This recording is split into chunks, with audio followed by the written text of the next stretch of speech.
Sampai titik darah penghabisan, serangan besar TNI tumbangkan ribuan pasukan Australia di garis depan.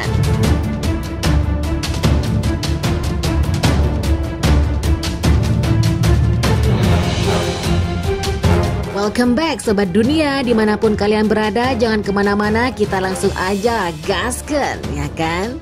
Indonesia menolak negosiasi soal Pulau Pasir dengan Australia yang menjadi sengketa antara kedua negara melalui pernyataan pada Rabu. Kementerian Negeri Republik Indonesia menuturkan wilayah diklaim Australia itu masih merupakan wilayah Indonesia. Indonesia menanggapi klaim Australia soal pulau tersebut tidak memiliki dasar hukum dan tidak pernah diakui oleh hukum internasional.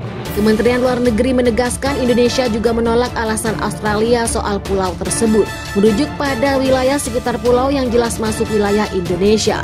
Pernyataan itu ditegaskan Kementerian Luar Negeri demi merespon padahal Indonesia atas meminta negosiasi Australia soal Pulau Pasir. Baru-baru ini dengan menambahkan itu, Indonesia menegaskan bahwa negaranya memiliki hak kedaulatan mutlak atas Pulau Pasir dan perairan sekitarnya yang berbatasan langsung dengan Australia. Perdana Menteri Australia Anthony Albanese menegaskan soal kepemilikan hak atas wilayah tersebut, jadi negosiasi adalah jalan yang terbaik. Hal itu disampaikan Australia setelah mendapat desakan dari Amerika untuk melakukan negosiasi. Rusia baru saja menemukan bahwa telah menunjukkan surat Australia. Rusia baru saja mengumumkan bahwa telah menginginkan surat Australia dan menetapkan Australia musuh negaranya.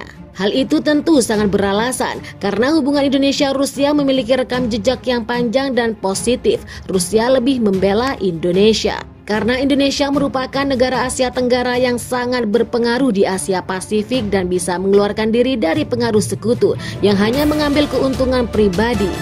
Rusia sejak lama menganggap Indonesia sebagai negara penting di Asia Tenggara. Demi hubungannya dengan Indonesia, Rusia sebagai ibu Uni Soviet akan melakukan apa saja, mulai dari keamanan, kedaulatan, ekonomi, perdagangan, dan yang lain.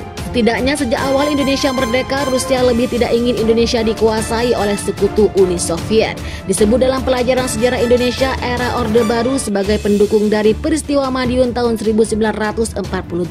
Rusia mengecam keras Singapura dan ini terkait sanksi yang diberikan tetangga Republik Indonesia kepada Moskow. Saat ini Indonesia sedang dilanda konflik ini disebabkan oleh pemerintah Australia. Jadi bagaimana menurut kalian? Silakan baku hantam di kolom komentar. Wassalam.